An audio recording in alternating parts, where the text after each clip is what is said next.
Marie-Pierre, vu que tu écris et produis pas mal de choses, est-ce qu'aujourd'hui tu pourrais te passer de tes bêta-lecteurs? Absolument pas. C'est rassurant du coup. Je suis désolée, c'est vrai que la plupart des auteurs et des autrices qui viennent me poser la question au bout de toutes ces années, des fois ils me demandent pourquoi. Alors bon, certes, c'est vrai que je souffre aussi du syndrome de l'imposteur. J'en ai déjà Mhm. d'ailleurs parlé sur Twitter et j'ai Mhm. absolument aucune confiance en moi et ni en mes écrits. Mhm. Mais en fait, pour autant, je sais pas, peut-être que ouais, j'ai encore besoin effectivement d'envoyer le texte, même effectivement des petits passages comme d'idées d'ailleurs, à des personnes pour, voilà, pour savoir ce qu'ils et elles en pensent, pour avoir des retours en fait. Des fois, c'est juste, juste pour avoir un retour en fait, juste pour savoir si, bah, je suis dans la bonne direction ou si vraiment je suis en train d'écrire de la mierda complète et c'est vrai que là, je pourrais absolument pas m'en passer, mais rien que ma moitié, Léo, je pourrais juste pas du tout me passer, en fait, de lui lire mes histoires. Puis lui non plus, de toute façon, je pense qu'il pourrait pas s'en passer. Donc ouais, je pense que non, pour moi, c'est absolument pas possible. Je suis obligée d'avoir mon réel. Tu l'as rendu addict en fait. C'était ça ta technique secrète. Complètement. Et d'accord, donc du coup, ce que j'entends parmi tous vos retours, c'est que la bêta-lecture est très très très très très liée à la relecture et que c'est un passage plutôt plaisant, même si vous avez des retours parfois qui vous disent améliore ce passage s'il te plaît, les yeux saignent, mais ça reste quand même sympa d'avoir des retours et de pouvoir retravailler dessus.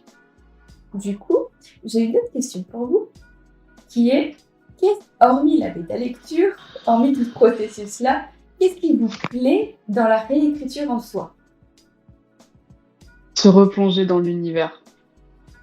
Je trouve ça incroyable. Enfin, quand t'écris, t'es à fond dedans, et des fois, t'oublies des passages. Et je trouve ça incroyable de les redécouvrir et de se dire, ah, mais j'avais écrit ça. Et en mode, par exemple, dans mon tome 2, j'étais là, en train d'écrire, justement, de relire pour la réécriture, etc. Et je dis, mais en plus, en fait, j'avais eu l'idée et j'avais complètement oublié que je l'avais écrit, et j'étais là en mode, mais c'est incroyable. Et genre des passages, par exemple, des passages qu'on a totalement oubliés, qui sont enfouis et qui sont pas vraiment importants, mais qui ont quand même cette touche, quand même, qui apporte du cachet à l'écriture, etc. Et en mode, parce que généralement, enfin, c'est comme ça que je fonctionne, genre je mets quelques jours ou même quelques semaines entre la fin de mon premier jet et ma réécriture. Bon, je me force des fois, parce que des fois j'ai quand même envie d'aller rejeter un coup d'œil. Et en mode, quand t'es là et tu relis et tu te replonges dans l'univers, et en mode, tu te dis, oh, mais j'avais écrit ça, c'est incroyable. Bon, t'as aucune confiance en tes écrits, hein, mais par contre, t'es content. T'es quand même content parce que t'as aligné beaucoup de choses, et le pire, c'est, enfin, je veux dire, par exemple, mon tome 1, je sais qu'il a 170 pages à peu près de Google Doc, et par contre, il en a beaucoup, enfin, presque 200 le deuxième tome, et t'es là, t'as une fierté, tu te dis, quand même. T'as l'impression que ça va super vite, et pourtant t'es là en mode, quand même, il y a beaucoup de mots, de pages, c'est cool. Et enfin, ouais, je pense que de mon côté, ça serait la redécouverte du truc.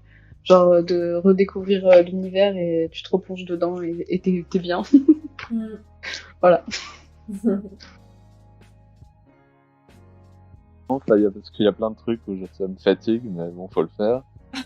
Après, je Ouais, pense que c'est on un peu commence par le côté sympa de la chose. Je vous demanderai après qu'est-ce qui vous déplaît, Oui, mais on commence par le côté sympa. bon, ok. J'aime bien retravailler surtout du coup, c'est là que je peux retravailler le style des phrases, parce que quand j'écris mon premier jet, j'essaye un peu d'aller de l'avant et de pas trop me plomber le moral sur une phrase, enfin de pas y passer 1 heure et demie. Mhm.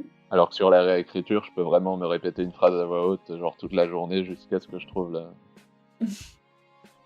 trouve la phrase qui me va bien. Mm. Et si je faisais ça sur le premier jet, ce serait l'enfer pour avancer, donc du coup ça c'est cool. Et puis ouais, comme je disais un peu tout à l'heure, j'aime bien le côté, genre j'ai la fin de mon roman, c'est chouette, et comment je vais pouvoir glisser un peu des petits détails, des petits indices, enfin même pas des indices parce que j'écris pas des polars ou quoi, mais juste des trucs qui vont faire que quand on arrive à la fin, le lecteur se dit ah oui, c'était pour ça qu'il y avait ça. Enfin bref, parce que moi j'aime bien lire comme ça et que ce soit très cohérent. Et du coup, ça j'aime bien reglisser des petits détails par-ci par-là. Et puis aussi, c'est là que je vais un peu étoffer les émotions des personnages, parce que c'est pareil. Quand j'écris le premier jet, c'est un peu une erreur que j'ai de penser que si moi je le ressens pour eux à ce moment-là, ça va forcément transparaître dans le texte. Et du coup, quand je réécris, il faut que je le remette pour que ce soit plus clair et qu'on le ressente, que le lecteur le ressente. D'accord, oui. Ouais, c'est intéressant. Et toi, Marie, qu'est-ce qui te plaît le plus dans la réécriture, pardon? Bon, je vais rejoindre effectivement les 2 témoignages précédents, c'est en fait, on va dire, m'émerveiller, à nouveau et c'est vrai que vu qu'en plus j'ai beaucoup de projets et pas dans les mêmes genres, c'est vrai que, quand je relis, on va dire, le début de mes histoires, tout de suite, en fait, je me dis: «Ah oui, d'accord, donc je suis dans cet univers-là». C'est complètement différent et c'est vrai que ouais, ça me fait voyager direct, en fait, donc j'adore. Ouais. Je vois, ok. Et du coup, comme promis, je vais vous faire passer un mauvais moment. Qu'est-ce qui vous déplaît dans la réécriture? Vraiment le truc, tout le plus au point, mais c'est obligé, parce qu'il faut bien passer par là pour derrière sortir un texte. Qu'est-ce que vous n'aimez pas? Qu'est-ce qui vous chatouille? Dites-moi tout. Alors, je suppose, mode, je pense que le truc, c'est que des fois, on oublie qu'on est en pleine réécriture. Enfin, personnellement, par exemple, je lis, et là, d'un coup, je capte que à la base, je lis pas pour lire, mais je lis pour corriger mon texte. Et du coup, tu te rends compte de ça 3 chapitres plus tard, et tu te dis, bon, il va falloir tout recommencer. Et je pense que c'est un peu la pression de se dire, bon, il faut que je m'arrête à chaque phrase, il faut que... Enfin, par exemple, je crois que c'est Gaëtan qui a dit ça tout à l'heure, il parle à voix haute sur ses dialogues, et du coup, t'es là... je sais que la réécriture du tome 1, j'y suis allée super vite, mais par exemple, celle du tome 2, je mets vachement plus de temps parce que je récite mes dialogues à voix haute. Les narrations aussi, la narration pour voir si c'est pas trop farfelu non plus, quoi. Et du coup, c'est vrai que tu passes beaucoup de temps, et des fois, ça t'arrache les cheveux parce que t'es là pendant 2 jours sur un seul chapitre, en train de voir si c'est cohérent, voilà, alors que t'as qu'une envie, c'est de juste lire ton truc, et genre, comme si c'était un roman que t'avais pêché je sais pas où. Et du coup, des fois, t'es là en mode, t'as envie de le boucler. Je sais que là, t'as juste envie de le boucler et de dire, allez, c'est bon, fini, on passe à autre chose. Puis voilà. Je pense que c'est plus ça, genre en mode un peu la pression, et te dire, bon, voilà. C'est plus en fait, je pense que c'est plus une corvée qu'autre chose. Parce qu'on est obligé d'y passer de toute façon, parce que même inconsciemment, genre même quand t'es vachement jeune, quand t'écris quelque chose ou tu le dessines, enfin tu retournes le voir pour voir si c'est vraiment bien, etc. Et en mode, t'as quand même cet aspect de il faut vérifier si c'est bien. Et le truc, c'est que t'es obligé d'y passer pour vouloir le montrer à quelqu'un d'autre. Et c'est juste une corvée des fois. Là, en mode, ouais, c'est bon. Mais après, c'est quand même intéressant, mais c'est vrai que des fois, c'est relou, quoi. Ouais, je suis pas mal d'accord avec ce que tu viens de dire. Sur le côté corvée, parce que c'est quand même pas pour ça qu'on écrit à la base, quoi. C'est plus pour inventer des trucs et tout, et pas pour se reprendre la tête sur des détails. Et pas pour lire 40 fois la même phrase, et Oui. Elle ouvrit la porte. Bon, d'accord, comment elle peut bien ouvrir la porte? De manière percutante. Surtout que quand il y a vraiment des genres de phrases, c'est vraiment des phrases typiquement comme ça en plus. Tu dis, bon, elle ouvre la porte. C'est très bien ça, si tu le lis chez quelqu'un d'autre, tu vas pas tiquer. Et si tu le lis chez toi, tu te dis, bon, comment je pourrais l'améliorer? Après, tu répètes tellement la phrase qu'à la fin, tu sais plus du tout ce que tu veux dire, ce que ça veut dire, ce que tu voulais dire à la base.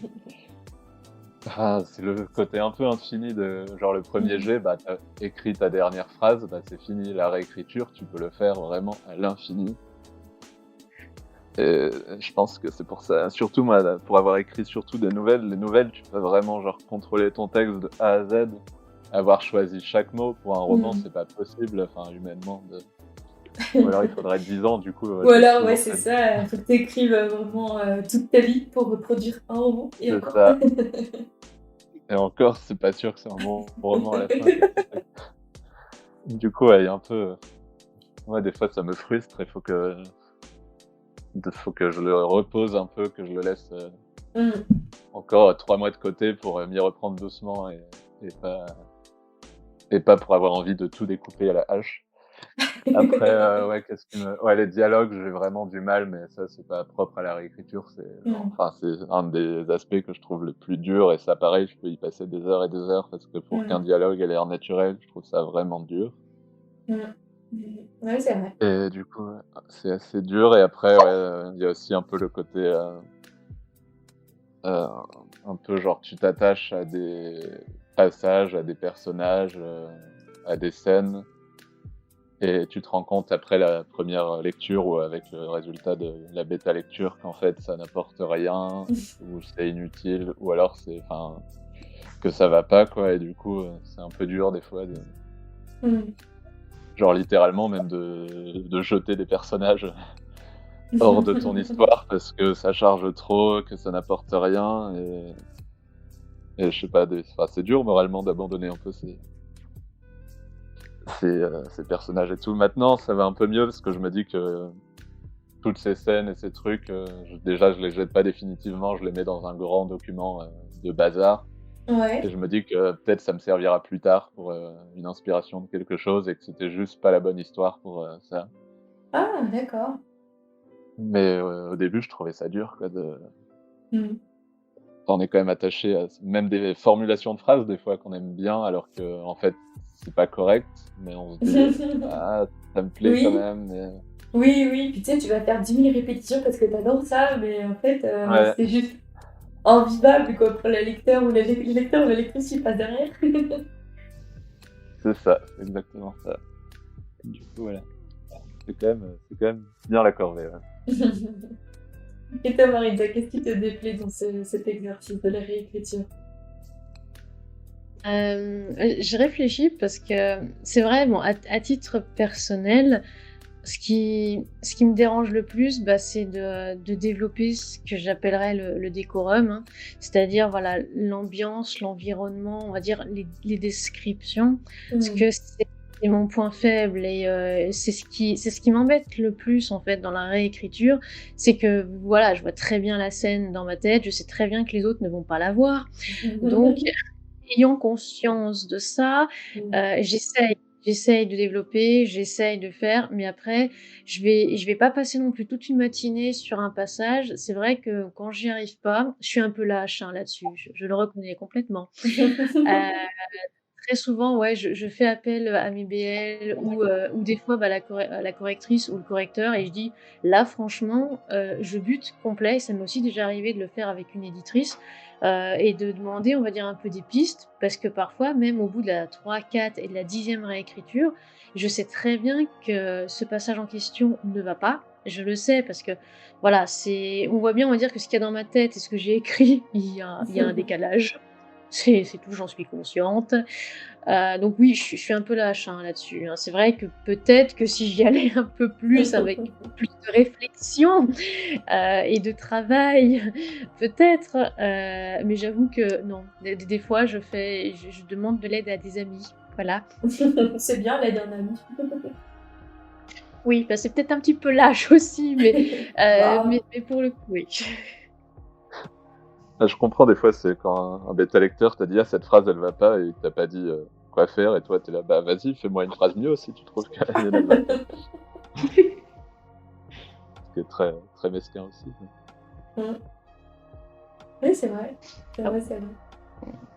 De toute façon, si jamais il y a un bêta lecteur ou une bêta lectrice, bah, qui m'a pas fait de suggestions, et qui m'a dit que la phrase n'allait pas, je reprends toujours, on va dire, la personne, je l'appelle très souvent et je lui dis: «Très bien, bah, on va bosser cette phrase ensemble puisque tu me dis qu'elle n'allait pas».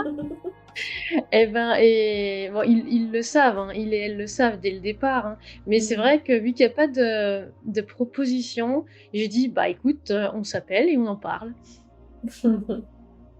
Ouais, moi c'est pas du tout pareil après, mais je sais pas, c'est peut-être parce que j'ai des bêta-lecteurs, bêta-lectrices qui sont pas du tout dans ce domaine, et du coup, je me dis, bah dites-moi juste si ça vous va pas, enfin si vous trouvez que ça va pas, mais après je me débrouillerai avec.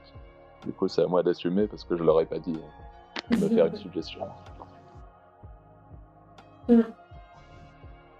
C'est vrai qu'après, le bêta-lecteur ou la bêta-lectrice peut être très différent selon son profil, selon ses habitudes de lecture et selon aussi si c'est sa première bêta-lecture ou sa millième. Quoi. Ça peut être complètement différent au niveau des retours qu'on va recevoir à ce moment-là. Ouais, c'est pour ça que c'est bien de les connaître un peu, pour savoir c'est quoi leur, enfin, ce qui va leur plaire, ce qui va pas leur plaire, et pourquoi ça leur plaît ou pourquoi ça leur plaît pas, et du coup d'adapter ou pas en fonction. Ouais, complètement. On va tranquillement arriver sur la fin de cette discussion. Donc j'aurai une toute dernière question, enfin j'en ai deux autres, mais l'avant-dernière question, disons-nous, question directement liée à la réécriture, à vous poser. Si vous vous sentez d'y répondre, répondez, sinon vous pouvez me dire non, en fait je ne sais pas. Il n'y a pas de souci, c'est ok. Ma question étant, si vous avez un conseil ou une phrase d'encouragement, ou pas, à communiquer à quelqu'un qui écoute ce podcast, cette émission, par rapport à la réécriture, qu'est-ce que vous direz à cette personne? Qu'il faut prendre son temps, je pense. Parce que ça peut être assez compliqué, comme disait Gaëtan tout à l'heure, des fois la fin d'un texte peut être super compliqué à lire. Je sais que personnellement quand j'ai fini mon T2 j'ai pleuré. Parce que normalement je devais pas faire de T3, sauf que je me suis dit vas-y je vais pas l'abandonner tout de suite, hein. Et du coup il faut prendre son temps, ne pas se précipiter pour faire sa réécriture, parce que parfois vu qu'on est resté tellement longtemps dans son univers, ou même si on l'a écrit en très peu de temps notre premier jet, bah on a la tête à fond dedans, et du coup on n'est pas vraiment objectif sur la chose, et du coup on va peut-être parfois sauter des passages qu'on aurait dû réécrire, etc. Donc se laisser du temps après son premier jet, se poser, si on a envie d'écrire, peut-être écrire un petit projet court, etc. On m'a conseillé ça hier ou avant-hier, parce que du coup, quand je parlais comme quoi j'avais moins d'inspiration, il y a 2 personnes qui m'ont conseillé justement d'écrire un petit texte qui a rien à voir, pour quand même écrire quelque chose, mais cultiver les idées, etc. Donc faire ça de son côté tranquillement, et après se replonger et prendre son temps. C'est pas une course contre la montre. Bon, à part s'il y a des obligations ME, etc. Genre, enfin après là c'est plus compréhensible. Mais je veux dire, s'il n'y a pas vraiment d'obligation de temps, etc., de prendre son temps, de se donner du temps, et ça roulera. De toute façon, elle va bien se finir à un moment, cette réécriture. C'est long, c'est relou, mais après on a une fierté quand on arrive à finir, même si en soi on n'a aucune confiance dans ses écrits. On est quand même là en mode bon, je l'ai fait, j'ai corrigé ce putain de truc là, c'est bon, c'est fini. Et en mode, ouais, le faire tranquille, au feeling. Voilà. Bon conseil, j'aime beaucoup. Ouais. Moi, je suis carrément d'accord. Qu'est-ce que je pourrais rajouter? Oui, de pas... ça va aussi pour la recorrection de manière générale, mais de pas travailler trop de choses en même temps. Enfin, je sais que je pense qu'il y a plein de gens qui disent que c'est pas possible de travailler la grammaire, l'orthographe, le style et la trame dans la même relecture. Enfin, ça sert à rien, tu vas juste rien faire bien. Du coup, quand tu relis ton texte, il vaut mieux se fixer, bon, là je le fais pour le style, là je le fais pour la trame, là je le fais pour d'être hyper spécifique dans sa réécriture. Ouais. Et puis ouais, moi je dirais de ce que j'ai dit tout à l'heure, mais de rien jeter, quoi. S'il y a un truc qui marche pas, bah tu le copies-colles, tu le mets dans un document qui traîne, et ça servira peut-être un jour, ou alors pas du tout, mais je trouve que ça fait gagner pas mal de temps, et puis ça évite d'être trop triste d'abandonner des passages. Tu te dis au cas où. Et puis ouais, des fois, ça c'est... quand t'as pas envie de réécrire un truc, de le faire plus tard, ouais, soit de mettre juste ce que disait Maritza, d'écrire un tel dit à machin tel truc, et tu le feras plus tard, parce que si au moment où tu le réécris, t'as vraiment pas envie de le réécrire, il y a peu de chances que quelqu'un ait envie de le lire, parce que si toi t'as pas envie de l'écrire, c'est que souvent tu sais pourquoi, c'est parce que ça marche pas sur le coup et que ça sera plus facile la prochaine fois. Maritza ? Oui. Dis-nous tout. Est-ce que tu aurais quelque chose à communiquer à une personne qui se lancerait ou qui est en pleine réécriture? Oui, j'ai 3 choses à dire. Nous t'écoutons. Déjà, la première, je rejoins totalement ce qu'ont dit mes très chers collègues juste avant. Première chose. La deuxième chose, ça va être de vraiment savoir s'écouter. Alors je sais que ça rejoint un petit peu d'ailleurs aussi ce que disait Lé. Il faut vraiment, vraiment s'écouter. Il faut pas se forcer. Ça rejoint aussi ce que dit Gaëtan. Il faut vraiment, on va dire, savoir aussi ce qu'on veut, savoir, on va dire, connaître ses objectifs, ses buts. Ne pas, je sais très bien que certains aussi des fois visent la lune, mais n'oubliez pas que vous retomberez de toute façon quand même dans l'espace et qu'on peut pas respirer très longtemps. Donc prenez-en de la graine. C'est jolie métaphore. Voilà. Mais vraiment de pas... De toute manière, on sait très bien que l'histoire parfaite, ça n'existe pas. Je sais bien que pour les auteurs et les autrices débutants et débutantes, c'est ce qu'ils et elles veulent. Je le sais, j'ai ça tous les jours et tout le temps, je suis obligée de le rappeler. Non, même moi, il y a des choses que je n'aime pas dans le livre que j'ai sorti il y a plus de 10 ans. Même moi, il y a des trucs aussi avec des ouvrages sortis en ME que je n'apprécie pas maintenant parce que j'ai envie de réécrire ça, mais je ne peux plus. C'est très frustrant. C'est comme ça. Donc, écoutez-vous. Et quand la réécriture n'est... Voilà, faut à un moment dire stop. Et la troisième chose, mais ça, de toute façon, Abby, tu t'en doutes, ce sera soigner votre plume. Voilà. Oui, tout à fait. Tout à fait, tout à fait. Est-ce que vous avez un dernier petit mot à rajouter avant ma toute dernière question? Personnellement, non. Non, je sais pas. Non. Ok. Ça marche. Enfin, en tout cas, merci beaucoup à vous pour toutes vos réponses, échanges, expériences et conseils. C'est super chouette. Et j'espère que ça pourra ne serait-ce qu'inspirer, si ce n'est même aider des personnes qui peuvent nous écouter à ce propos. Et donc, pour finir tranquillement cette émission, ce que je vous propose, si vous le souhaitez toujours, évidemment, il n'y a aucune obligation ici, c'est de parler d'un de vos projets qui vous tient à cœur et sans oublier de nous préciser sur quel réseau on peut suivre ce projet. Que ce soit une émission YouTube, que ce soit, je ne sais pas, un texte, que ce soit n'importe quoi qui vous concerne, vous, votre plume, votre personne. Voilà, c'est votre petit moment de célébrité, donc faites-vous plaisir. Et chacun son tour, évidemment, parce que si vous parlez tous en même temps, on va rien comprendre. Ah non, mais quelle invitation magistrale. Alors, bah, du coup, en projet, j'ai que mon gros projet actuel. Donc, du coup, qu'on peut suivre, comme je l'ai dit au tout début, sur Wattpad et Scribd. Du coup, il y a le même, enfin, le pseudo, c'est le même que j'utilise sur Twitter. Donc, en soi, ça va.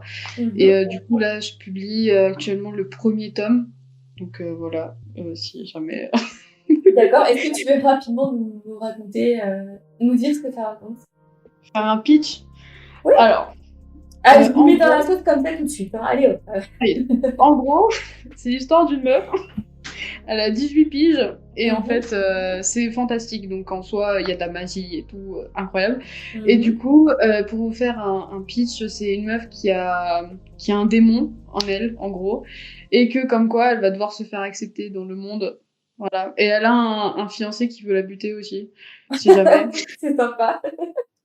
Donc en gros, ouais, le premier tome, ça tourne autour de ça, du fiancé qui veut la tuer et elle qui a des responsabilités dans sa vie, et ça tourne à ce moment-là, c'est fin 19e, début du 20e siècle. Voilà.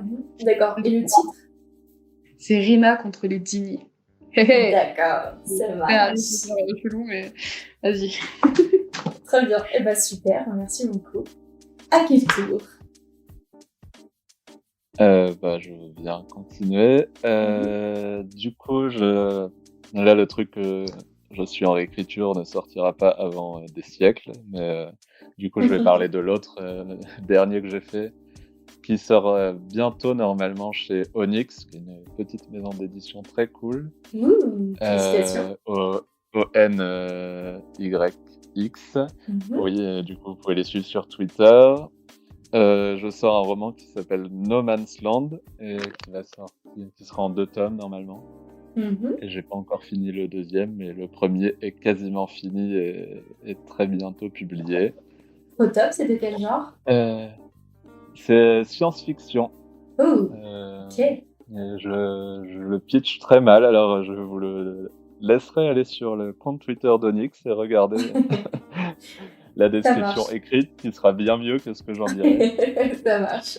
Parce qu'il faut que je m'entraîne à ça. Mhm. C'est un vrai exercice, hein, ça aussi. Voilà. Oui, non, mais c'est un très bon sujet aussi. Ouais, complètement. Ouais, je vais garder ça dans un coin de ma tête. Merci beaucoup. Du coup, on peut te suivre sur quel réseau? Dis-moi.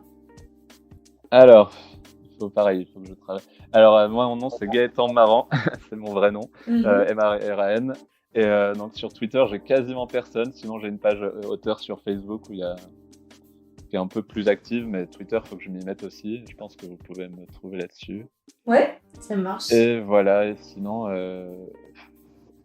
sinon, pour me lire, je sais pas trop. Parce que c'est surtout sur des...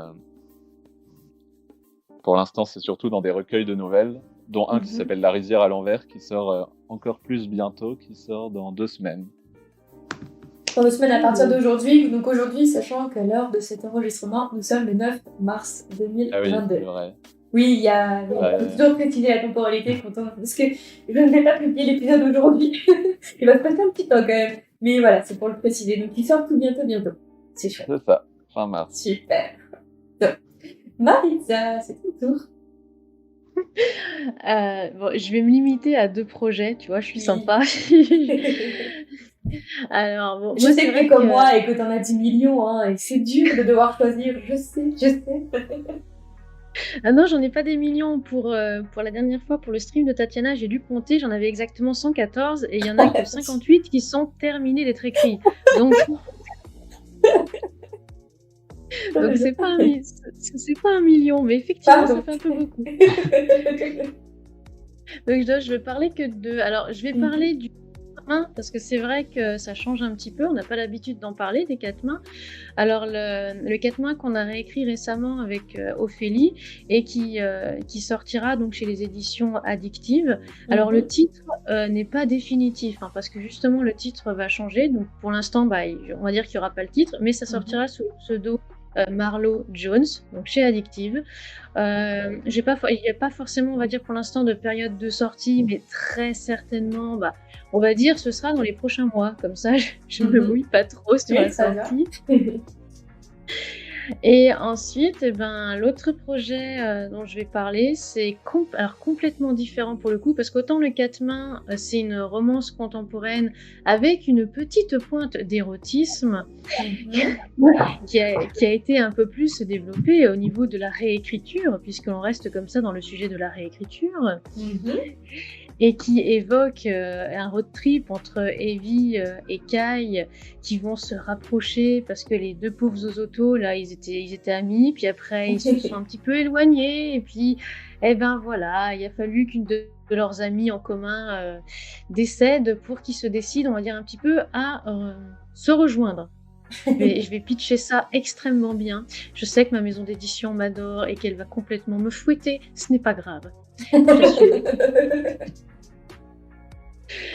Et du coup, le deuxième projet, ça n'a rien à voir. En fait, c'est parti d'un constat que j'ai fait par rapport à l'écriture, par rapport aux histoires pour les adolescents et les adolescentes. Je n'ai pas trouvé d'histoire fictive qui évoquait, on va dire, ce qui se passait au lycée, donc de la seconde, première, terminale, mais en fait avec un guide et avec des aspects pédagogiques. Je m'explique parce que je pitche ça extrêmement mal comme d'habitude. C'est-à-dire que dessus. c'est ça. C'est-à-dire qu'à chaque fois qu'il y a quelque chose qui se passe, on va dire, dans la vie d'un lycéen ou d'une lycéenne, en fait, j'ai voulu justement, on va dire, ça décroche un petit peu de l'histoire, je l'accorde, donc je sais pas comment je vais faire ça au niveau de la MEP, donc de la mise en page, mais je trouverai une solution. Je suis dans la réécriture, c'est normal que ce soit pour l'instant un gros brouillon. Ouais, c'est fait pour. C'est ça, mais j'aimerais vraiment, on va dire, donner des aspects, faire un petit peu, un guide de l'adolescence et un guide aussi du lycée, parce qu'il y a plein de choses qui se passent et dont on parle pas assez, et il n'y a pas que le harcèlement ou des choses comme ça. pour vraiment, on va dire que j'aide et que j'épaule en fait tout ça, et que ça reste aussi un petit peu joyeux et un petit peu humoristique puisque je mets beaucoup d'humour dans mes histoires. Donc avec quand même une histoire sympathique. Parce que voilà, ce sera l'histoire du coup de Gabriel qui évolue dans ses 3 années de lycée. Il y aura beaucoup d'anecdotes personnelles. Toi, Abby, normalement, plus je crois que tu as lu mon dernier grand ouvrage. Oui. Donc, donc tu vas commencer à être habitué. Il y a effectivement encore d'autres anecdotes personnelles et c'est pour ça aussi que j'ai eu envie d'écrire ce magnifique ouvrage qui pour l'instant fait 80 mots, mais vu que c'est que la première réécriture, il en fera certainement plus. Wow. Ça a démarré à 60K, donc ok. j'ai rajouté 20K à la réécriture et j'ai pas fini. Mon Dieu. C'est un monstre. C'est ça, mais c'est pas le plus long. Là, je me suis dit, je vais quand même essayer de me limiter un petit peu, parce que vu que je veux que ce soit pour les ados, je veux quelque chose, on va dire, d'assez concis. Et je veux vraiment, voilà, cet aspect. Je sais même pas dans quelle catégorie ça va rentrer, parce que ce sera un roman guide, en fait. Ouais, voilà. C'est l'aspect de young adulte pédagogique, quoi. C'est ça, oui. Où je vais expliquer plein de petits trucs. Et pour l'instant, il n'y a que Valérie Wanard et Léo Mamoiti qui sont au courant de tout ça. Voilà. On sait donc qui allait soudoyer, si nous voulons plus d'informations. Exactement.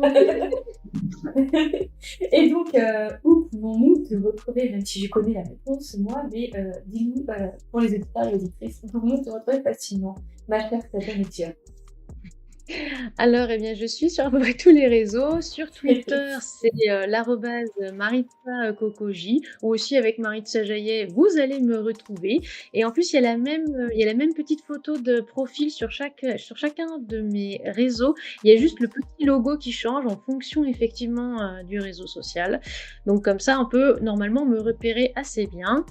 Ensuite, sur Facebook, c'est Maritza Jaillet pour suivre mes écrits, pour suivre les chroniques également des livres que je lis. Si jamais c'est pour suivre la chaîne YouTube, c'est Tatanexua. Sur Instagram, c'est @maritza_j_autrice. Alors, underscore, c'est le petit tiret du 8 pour ceux et celles qui ne savent pas. Sur YouTube, c'est Tatanexua. Et voilà, je pense que c'est, on va dire, les réseaux. C'est déjà pas mal, c'est déjà pas mal. C'est comme moi, t'es un peu partout, quoi. Oui. Avec Gaëtan, on en a un. Mais c'est pas au début. Ah oui, bref. Oh. Je débute, mais c'est pas voilà. Oui, non, mais moi, vous savez, c'est pareil. Au début, j'étais que sur Facebook, et puis après, j'ai migré sur Instagram, et après, j'ai migré sur Twitter, et j'ai cliqué sur YouTube, et maintenant, je migre sur TikTok. Mais c'est bien aussi d'être sur un réseau, c'est très bien. Ça fait pas longtemps que je me suis dit, mais ça fait des années que j'écris, ce serait bien que je suive d'autres gens qui écrivent. Bref. Oui, bon, je me suis dit la même chose. Ça peut être sympa sur l'idée, par voilà. Et bien, en tout cas, encore merci beaucoup à vous d'avoir été présents lors de cette discussion. Pour petit rappel, cette émission, donc sur réécriture, s'inscrit dans un concept global qui s'intitule de l'idée à la monnaie et qui est un concept que je co-dirige avec mon meilleur ami qui s'appelle sur les réseaux sociaux Titou. Et l'idée de ce concept, c'est qu'on aille de l'idée du manuscrit. Chaque mois, on parle d'une thématique. Et donc qu'on aille de l'idée du manuscrit à sa vente, à sa diffusion, à son référencement, à sa distribution, pour avoir de la monnaie, donc de l'idée à la monnaie, c'est pour ça. Et donc chaque mois, on a une thématique qui se suit sur un cheminement très logique. On a commencé par l'écriture. En janvier, en février, on était sur la bêta lecture. Là, on est sur la réécriture. Et je ne dirai pas quelles sont les thématiques des mois prochains, déjà parce que je ne m'en souviens pas et que je n'ai pas le dossier sous les yeux, et pour que vous puissiez aller voir sur nos réseaux ce que c'est. Voilà. Bon, c'est logique du coup. Voilà. Et du coup, voilà, donc là, la discussion autour de la réécriture s'inscrit du coup dans ce concept-là, donc j'espère que ça a été utile et que, en tout cas, vous avez passé un bon moment. Moi, j'ai passé un super moment. Ah bah moi aussi, perso. Parfait, merci beaucoup pour l'invitation, c'était chouette. Ouais, c'était super cool. Oui, je rejoins absolument mes deux collègues. Moi, j'en suis ravie. Merci encore à vous. Et la toute dernière chose que j'aurais à vous dire, surtout, alors ce n'est pas prenez soin de votre plume, ça c'est la phrase de Tata et je lui laisse. Moi, ce que j'aime beaucoup dire à la fin de mes podcasts, à la fin de mes émissions, et ce que je dis aussi bien à mes auditeurs et auditrices qu'à vous, mes chers invités, c'est prenez soin de vous. C'était Abby pour le partage de notre émission de podcast et on se dit à tout bientôt. Salut!